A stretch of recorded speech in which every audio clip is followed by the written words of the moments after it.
Hello all, this is Vikram Verma from New St. Stephen Public School Unit 3rd, and today we are going to study a chapter from class 11, The Central Problem of an Economy.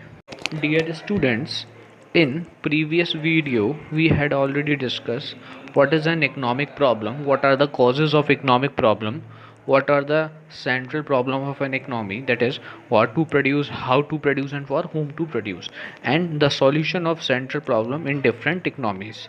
Now in this video we need to focus on production possibility curve, that is PPC, its central problem, shifting rotation of PPC, and some basic properties of PPC. Hello all. Today we are going to start second chapter of economics. So let's just start this chapter with the topic PPC. PPC means production possibility curve. So let's just start with the meaning of PPC. What is PPC?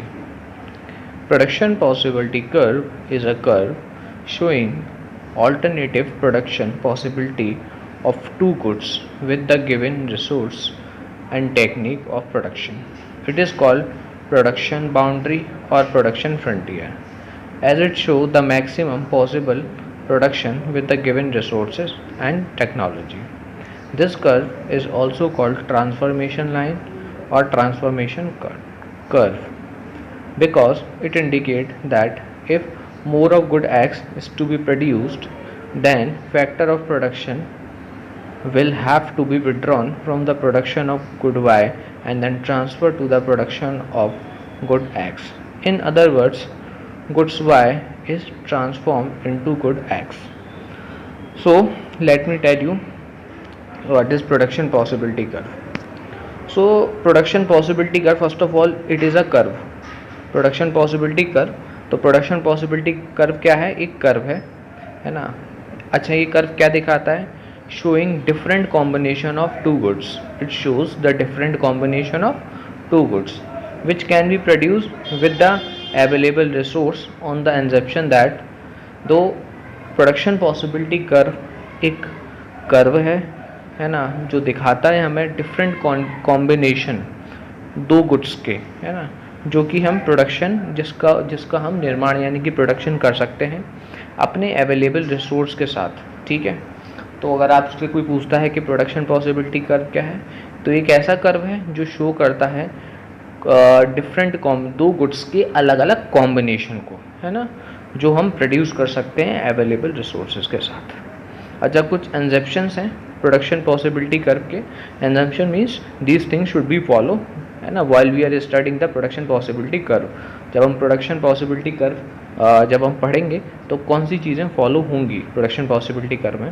पहली बात यह है कि ये production possibility curve तभी काम करेगा जब रिसोर्स गिवन हो, है ना, मतलब लिमिटेड हो और गिवन रिसोर्सेज हो, हमारे पास हो पहले से रिसोर्स. दूसरा, given resources are fully and efficiently utilise. जो रिसोर्सेज हमें दिया गया है उस रिसोर्स को हम पूरी तरीके से और एफिशिएंटली यूटिलाइज कर पाएंगे, है ना. टेक्नोलॉजी रिमेन कांस्टेंट, मतलब कि हमें प्रोडक्शन कैसे करना है ना, लेबर इंटेंसिव टेक्निक से या कैपिटल इंटेंसिव टेक्निक से, जो भी टेक्निक हम यूज़ करेंगे वो कैसी रहनी चाहिए, हमारी कांस्टेंट रहनी चाहिए, है ना. तो ये था प्रोडक्शन पॉसिबिलिटी कर्व. ठीक है. अच्छा, इसको हम समझने के लिए एक बहुत अच्छा एग्जाम्पल लेते हैं. Suppose an economy deciding to produce two goods, namely wheat and cloth, है ना. प्रोडक्शन पॉसिबिलिटी कर्व को समझाने के लिए मैं एक इलस्ट्रेशन, एक एग्जांपल ले रहा हूँ. मान के चलिए एक इकनॉमी है ना, और डिसाइड किया गया कि उस इकनॉमी में दो गुड्स का प्रोडक्शन होगा, जिसमें से कि एक वीट है और दूसरा है cloth, with its available resource and given technology of course, है ना. मतलब जो रिसोर्स है हमारे पास वो उसका यूज़ करके और टेक्नोलॉजी का यूज़ करके हमारी इकनॉमी में हम दो गुड्स का ही प्रोडक्शन करेंगे.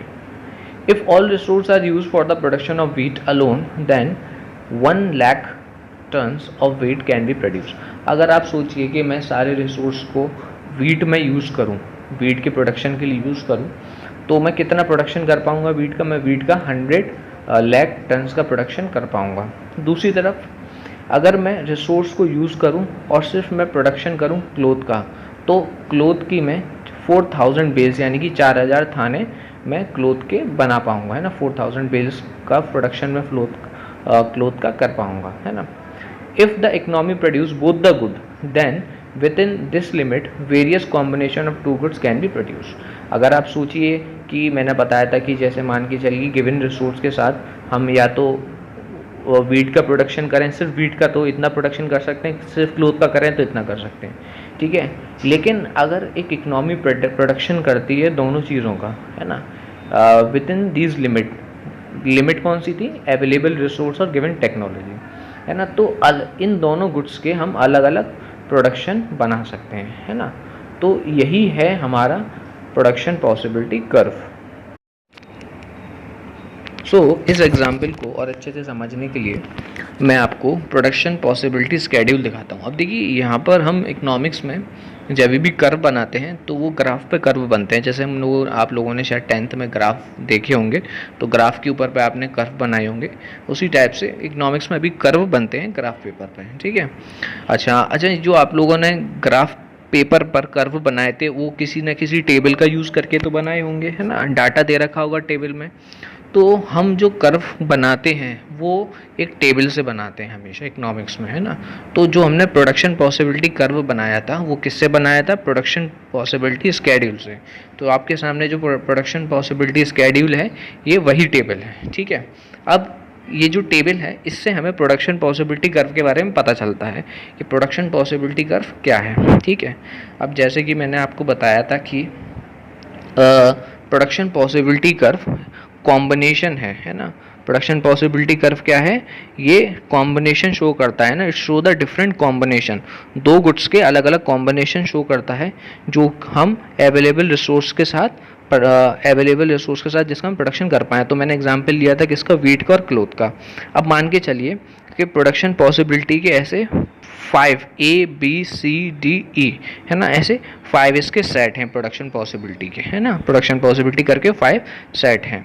पहला सेट है ए सेट, जिसमें हम रिसोर्स को इस टाइप से यूज़ करेंगे कि जो वीट का प्रोडक्शन है वो 100 लाख हो, है ना, और जो क्लोथ का प्रोडक्शन है बिल्कुल ना हो, मतलब सारे रिसोर्स हमने वीट में लगा दिए। दूसरा बी, क्या कहते हैं, बी कॉम्बिनेशन हम ऐसा कर सकते हैं जिसमें रिसोर्स का कुछ रिसोर्स हमने वीट में लगा दिए, कुछ रिसोर्स क्या कहते हैं क्लोथ में लगा दिए। वीट में लगाए होंगे जो रिसोर्स, उससे 90 लाख टन्स का वीट का प्रोडक्शन हो रहा होगा, है ना, और 1 बेल किसका प्रोडक्शन हो रहा होगा, क्लोथ का। ऐसे ही हमने सी का बनाया, सी कॉम्बिनेशन देखा जिसमें 70 जो लाख टन है वो वीट का प्रोडक्शन है और 2 बेल्स बनी है क्लोथ की।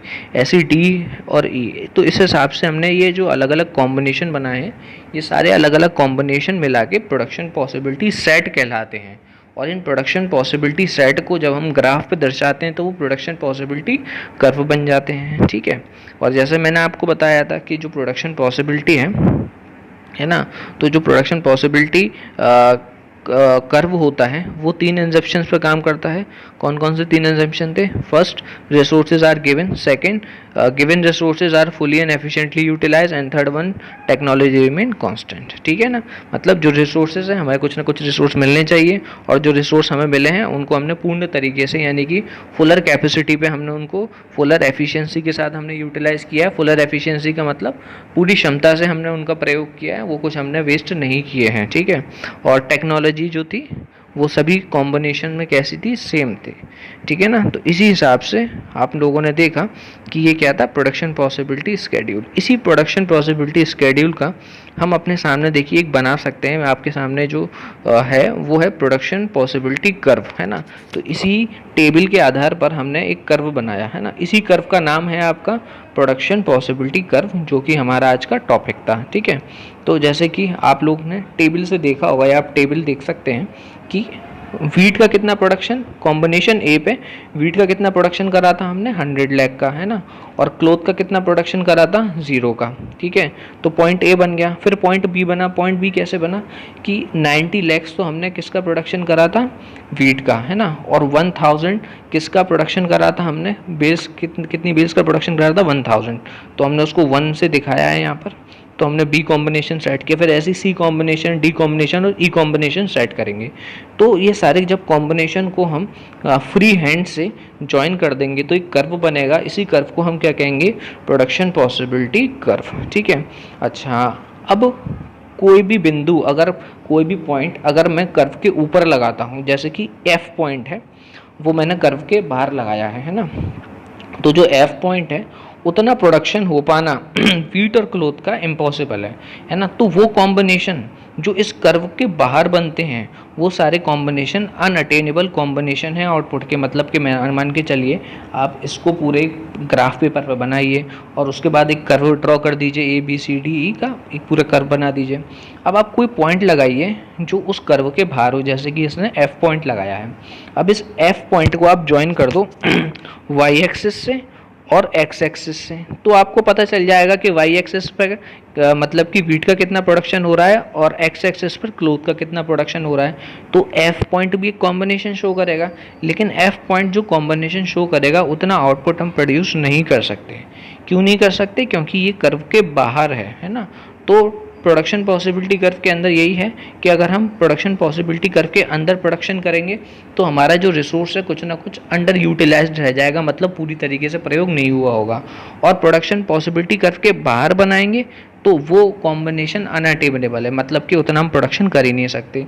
लेकिन अगर मैं कर्व के ऊपर कोई भी पॉइंट बनाता हूँ तो उस पॉइंट का मैं प्रोडक्शन कर सकता हूँ, ये दो कॉमोडिटी के बीच में, वीट और क्लोथ के बीच में। ठीक है।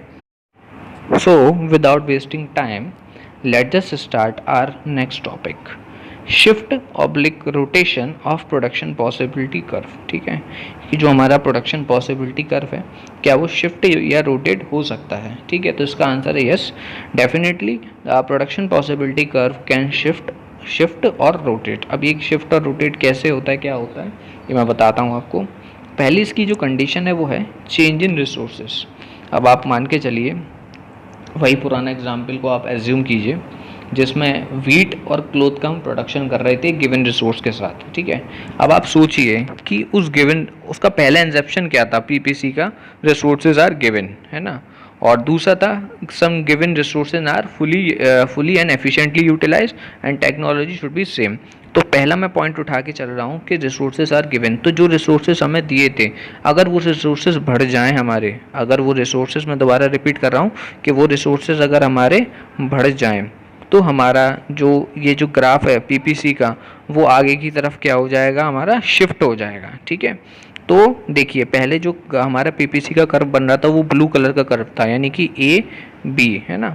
अच्छा, जो दूसरा कर्व बनेगा रिसोर्स बढ़ने की वजह से वो क्या बनेगा, A1 और B1, है ना। तो हम यहाँ पे ये कह सकते हैं कि PPC shift to right hand side. तो जो पीपीसी कर्व है वो राइट हैंड साइड पे शिफ्ट हो जाएगा अगर रिसोर्स इंक्रीज होते हैं। तो अब हम दोनों गुड्स की ज़्यादा यूनिट का प्रोडक्शन कर सकते हैं ना।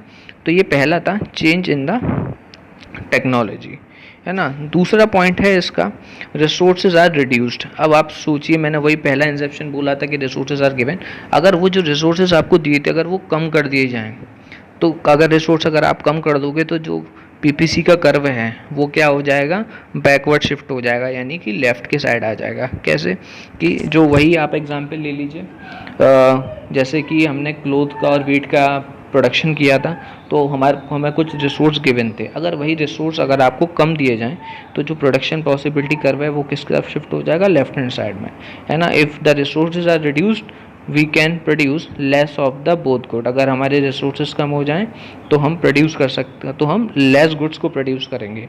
तो इसमें क्या है कि जो पीपीसी है जो शिफ्ट हो जाएगा लेफ्ट हैंड साइड में। ठीक है ना। दूसरा है, अब ये तो हमने बात की थी शिफ्ट की, है ना, इसको हम कहते हैं शिफ्ट। अब दूसरा पॉइंट है चेंज इन टेक्नोलॉजी। अगर टेक्नोलॉजी चेंज होगा तो क्या होगा। अब जैसे मान लीजिए चलिए दो गुड्स थे जिसका हम प्रोडक्शन कर रहे थे पीपीसी के अंडर, है ना, एक था गुड एक्स और एक था गुड वाई। ठीक है, अब मैंने क्या कहा था इंसेप्शन, पहला इंसेप्शन तो मैंने बोला था गिवन रिसोर्सेज, मतलब जो भी रिसोर्स हैं वो हर समय सेम रहेंगे, जो भी रिसोर्सेज हमें गिवन है। अगर रिसोर्सेज बढ़े तो शिफ्ट हो जाएगा आगे की तरफ, रिसोर्स कम हुए तो बैकवर्ड शिफ्ट हो जाएगा पीपीसी कर। उसी तरीके से टेक्नोलॉजी अगर चेंज होती है तो क्या होगा, मान के चलिए कि you can assume that कि efficient technology for the production of good eggs कि x का प्रोडक्शन करने के लिए ज़्यादा अच्छी टेक्नोलॉजी यूज़ होने लगी है ना। तो इसका मतलब ये है कि गिवन रिसोर्स में अब आप ज़्यादा x का प्रोडक्शन कर सकते हैं, गुड x का ज़्यादा प्रोडक्शन आप कर सकते हैं, ठीक है। तो जब आप ज़्यादा अच्छा गुड एक्स का ज़्यादा प्रोडक्शन करेंगे तो जो हमारा पीपीसी कर्व था वो पहले ब्लू कलर की लाइन को रिप्रेजेंट कर रहा था, यानी कि ए बी को। अब जब टेक्नोलॉजी चेंज कर दी, मैंने लेबर इंटेंसिव की जगह मान के चलिए कैपिटल इंटेंसिव टेक्निक यूज़ करना शुरू कर दिया, और तो जो मशीन थी वो सेम रिसोर्स में ज़्यादा आउटपुट हमें दे रही थी, यानी कि ज़्यादा प्रोडक्शन हमें करके दे रही थी गुड एक्स का। तो जो गुड एक्स है उसका प्रोडक्शन बढ़ जाएगा, गुड वाई का प्रोडक्शन हर कॉम्बिनेशन में सेम रहेगा अभी भी, ठीक है। तो इसको मैं कहता हूँ शिफ्ट हो वो सॉरी इसको कहता हूँ मैं शिफ्ट नहीं कहेंगे, इसको हम कहेंगे कि अपनी जो एक्सिस है उस एक्सिस से ये क्या हो गया है, आगे बढ़ गया है, यानी कि ये रोटेट हो गया है ना। तो इसको मैं क्या कहता हूँ, रोटेशन कहते हैं हम लोग इसको, है ना। तो इसमें क्या होगा कि जो गुड एक्स है ना वो भी तो वो एक्स एक्सिस पे क्या हो जाएगा, थोड़ा आगे जो जाएगा, तो इसको हम कहेंगे रोटेशन, है ना। अगर मान के चलिए कि efficient technology of good Y, अभी तो मैंने गुड एक्स की बात की थी, अब गुड वाई की एफिशिएंट टेक्नोलॉजी क्या हो, ज़्यादा अच्छी हो जाए, गुड एक्स की टेक्नोलॉजी सेम रहे, तो कैसा होगा, और फिर से रोटेशन स्टार्ट हो जाएगा, और जो रोटेशन होगा वो एक्स एक्सिस पे होगा और ए से लेके A1 पे हो जाएगा वो, ठीक है ना। पहले प्रोडक्शन कर्व का क्या हो रहा था, ए बी का, अब नया प्रोडक्शन कर्व क्या बनेगा, A1B बनेगा, ठीक है। अब मान के चलिए दोनों में ही, मतलब थर्ड पॉइंट अब ये है कि efficient technology for the production of both good X and good Y are used, है ना। एफिशिएंट टेक्नोलॉजी यूज़ हो रही है गुड एक्स के प्रोडक्शन में भी और गुड वाई के प्रोडक्शन में भी, ठीक है। जब गुड एक्स और गुड वाई के दोनों की ही प्रोडक्शन में क्या कहते हैं, अच्छी टेक्नोलॉजी, एफिशिएंट टेक्नोलॉजी यूज़ हो रही है, तो it would mean that greater production of both the good X and both the good Y will be कम, ठीक है ना। तो इसका मतलब ये है कि सेम क्या कहते हैं, सेम रिसोर्स में एफिशिएंट टेक्नोलॉजी यूज़ करने की वजह से, है ना, the production of good X and the production of good Y, है ना, वुड गेट इंक्रीज, है ना, वो क्या हो जाएगा, इंक्रीज हो जाएगा। तो हमारा जो पीपीसी कर्व है वो शिफ्ट हो जाएगा आगे की तरफ, ठीक है। तो ये थी हमारे रोटेशन और shift of PPC curve. Our next topic is the two basic properties और characteristic of PPC, है ना, दो प्रॉपर्टी या फिर दो कैरेक्टरिस्टिक PPC के प्रोडक्शन पॉसिबिलिटी कर्व के। तो दो प्रॉपर्टीज़ हैं इसकी, पहली मैं बताऊंगा production possibility curve slopes downward. तो जो प्रोडक्शन पॉसिबिलिटी कर्व है वो आप हमेशा देखेंगे कि डाउनवर्ड जा रहा है, यानी कि नीचे की तरफ गिरता हुआ कर्व ही है, ठीक है। तो production possibility curve slopes downward from left to right.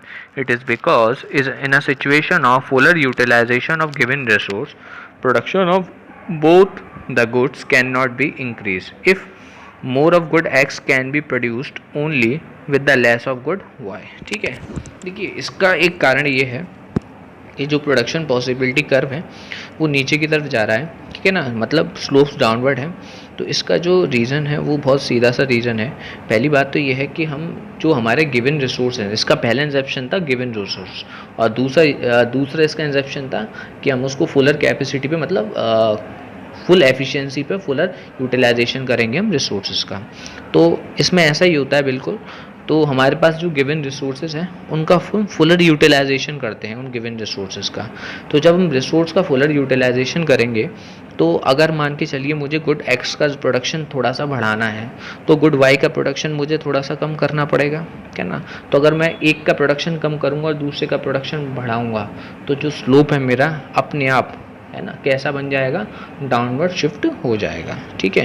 यही कारण था कि प्रोडक्शन पॉसिबिलिटी जो कर्व है वो कैसा शिफ्ट होता है, डाउनवर्ड शिफ्ट होता है। दूसरा, production possibility curve is concave to the point of origin. It is because to produce each additional unit of good X, more and more of good Y have to be sacrificed than before.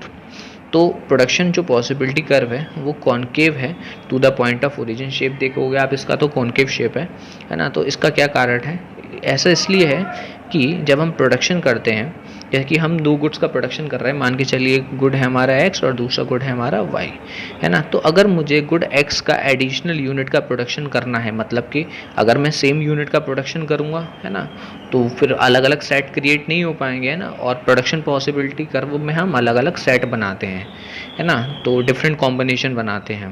तो इसमें हम क्या करते हैं कि जब मुझे मान के चलिए गुड एक्स का मतलब कुछ एडिशनल यूनिट क्रिएट करनी है, यानी कि एडिशनल यूनिट का प्रोडक्शन करना है ना, तो मुझे वाई के कुछ गुड्स का क्या करना पड़ेगा, सेक्रीफाइस करना पड़ेगा। अगर मुझे एक्स का कॉम्बिनेशन, जैसे कि वो क्लोथ, और अगर आपको याद हो तो वीट वाला एग्जाम्पल, है ना, तो अगर मुझे क्या कहते हैं वीट का प्रोडक्शन अगर क्या कहते हैं बढ़ाना है, तो क्लोथ का प्रोडक्शन कम करना पड़ेगा, और क्लोथ का प्रोडक्शन बढ़ाना है तो वीट का प्रोडक्शन कम करना पड़ेगा, क्योंकि रिसोर्स हमारे पास सेम है ना, रिसोर्स नहीं बढ़ाए जा सकते। तो यही कारण है जिसकी वजह से जो प्रोडक्शन पॉसिबिलिटी कर्व है ना, उसकी जो शेप है वो क्या आती है, आपकी कॉनकेव आती है, ठीक है ना। So if you remember in the previous video, in the previous lecture, we have discussed about the three central problem of an economy: what to produce, how to produce, and for whom to produce, है ना। तो let's just see our topic. The topic that we are going to study is production possibility curve illustrate the central problem. How a production possibility curve work with the three illustration, with the three central problem of our economy. So let's just see our first problem of economy, first central problem of an economy, that is what to produce. So what to produce means which quantity, which product we need to produce, and in what quantity, है ना, कितनी quantity में और कितना क्या produce करना है हमें, है ना। तो इसको आप देख सकते हैं, मैं बताता हूँ।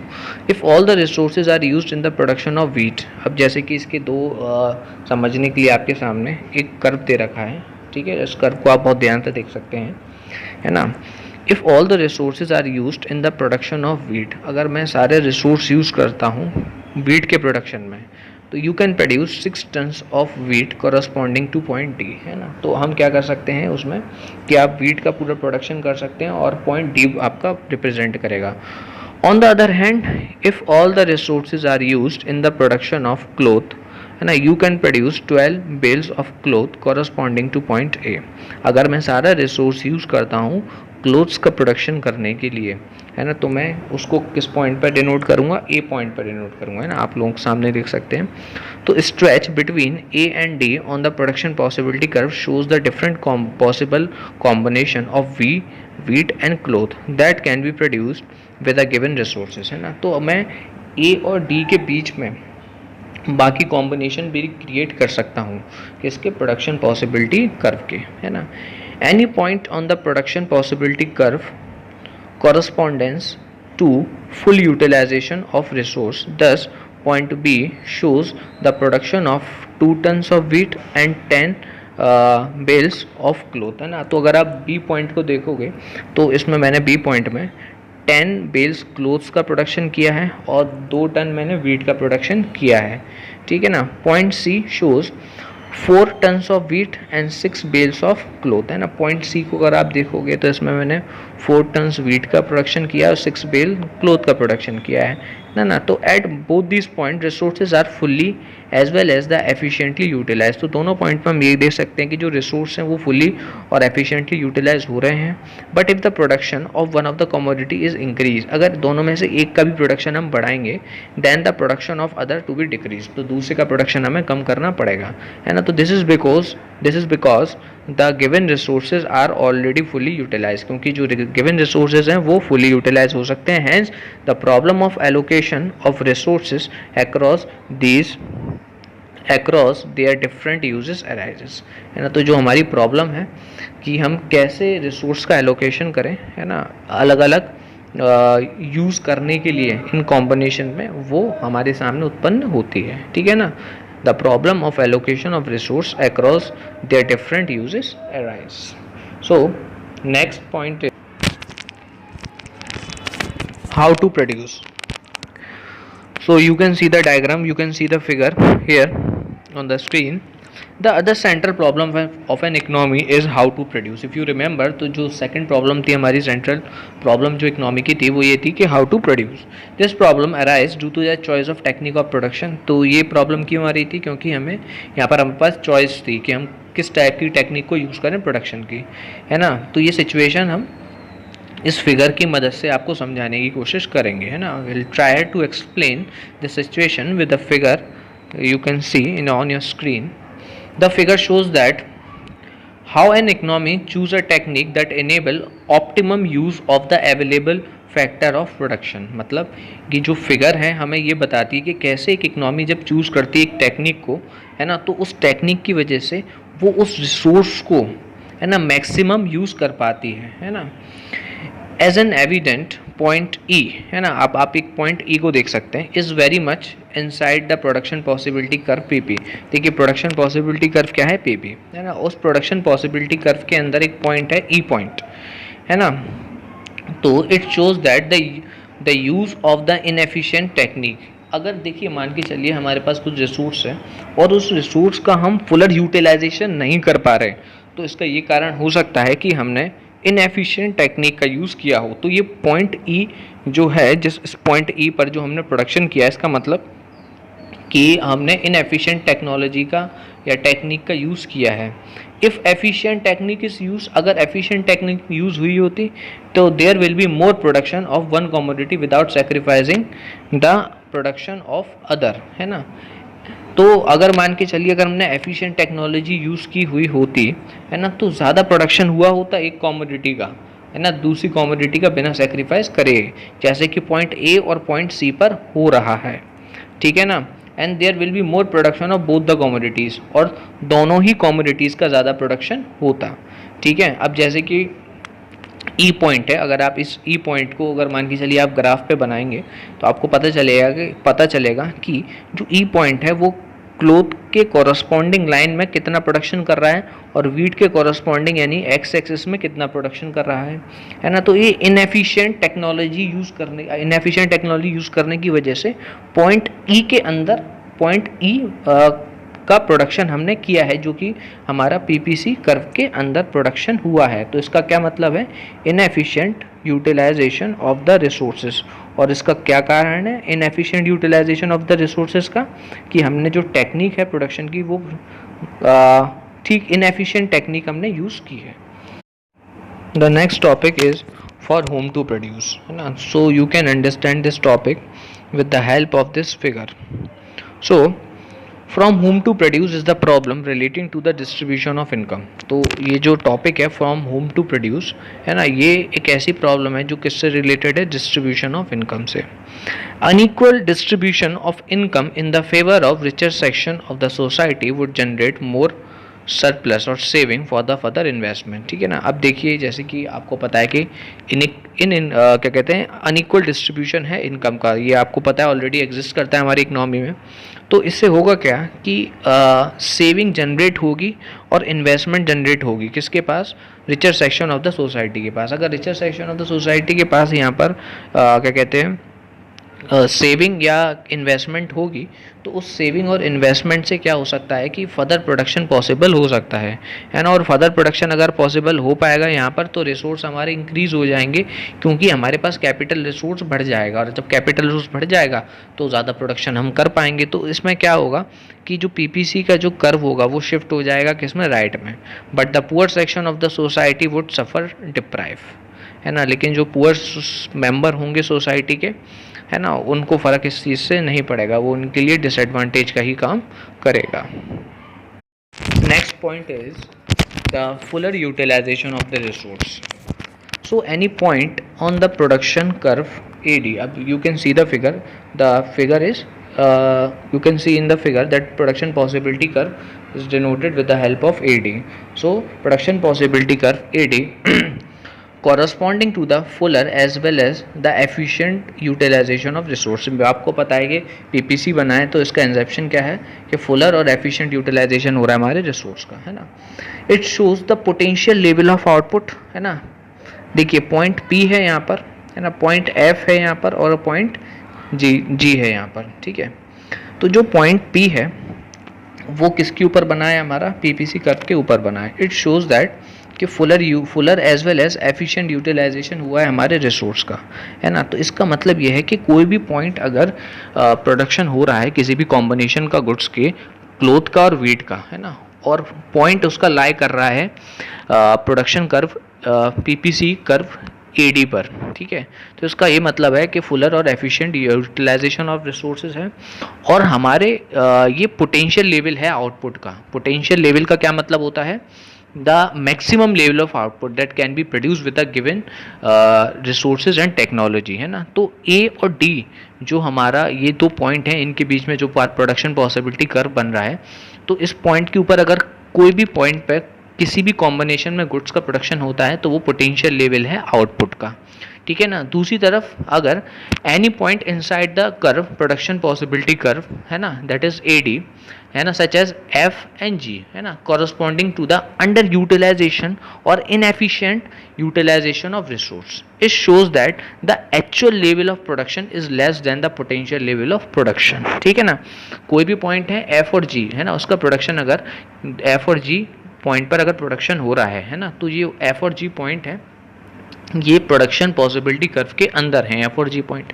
इससे हमें ये पता चलता है कि जो रिसोर्सेज है उसका अंडर यूटिलाइजेशन हो रहा है और इनएफिशिएंट यूटिलाइजेशन हो रहा है रिसोर्स का, है ना। उससे हमें ये पता चलता है कि जो एक्चुअल लेवल था प्रोडक्शन का, एक्चुअल लेवल था जो आउटपुट का, वो क्या था, तुम्हारा पी था, या कोई भी पॉइंट किस पे था, एडी पे था।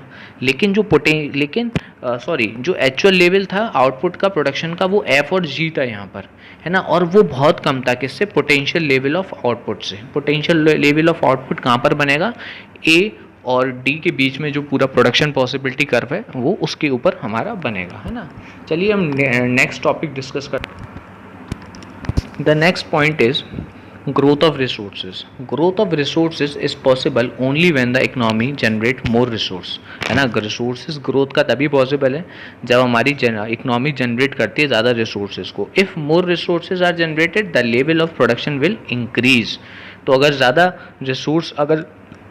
जो रिसोर्स हैं वो जनरेट होता है तो जो लेवल है प्रोडक्शन का वो भी क्या हो जाएगा, इंक्रीज हो जाएगा, है ना। जैसे कि एक आपके सामने एक फिगर है, उस फिगर में जो हमारा पीपीसी कर्व था, एक्चुअल जो पीपीसी कर्व था वो था ए और बी, जो कि आप ब्लू लाइन से देख रहे हैं, है ना। और रिसोर्सेज के इंक्रीज होने की वजह से जो न्यू पीपीसी कर्व फॉर्म हुआ है, that is PPC curve C and D with the dotted green line, है ना। So you can see here the growth of resources, है ना, जो रिसोर्स हैं उसका ग्रोथ आप यहाँ पर देख सकते हो। And you can C the shift in the production possibility curve from AB to CD. Rightward shift in the production possibility curve shows increased availability of resources, है ना। तो आपने ये देखा कि जो राइटवर्ड शिफ्ट हो रहा है प्रोडक्शन पॉसिबिलिटी कर्व, तो उसकी वजह से वो किसकी वजह से हो रहा है, क्योंकि अवेलेबिलिटी ऑफ रिसोर्स यहाँ पर हमारे बढ़ गए हैं, है ना। CD shows different possible combinations of wheat and cloth corresponding to the higher level of output than the production possibility curve AB, है ना। तो अगर आप देखेंगे इसमें जो CD है ना, ये हायर क्या कहते हैं, हायर प्रोडक्शन पॉसिबिलिटी कर्व है, क्योंकि इस कर्व पे आप जो भी प्रोडक्शन करेंगे, दो पॉसिबल कॉम्बिनेशन गुड का जो कि वीट और क्लोथ हैं, वो ज़्यादा उनका प्रोडक्शन होगा, ज़्यादा यूनिट का प्रोडक्शन होगा as compare to the production possibility curve A and B.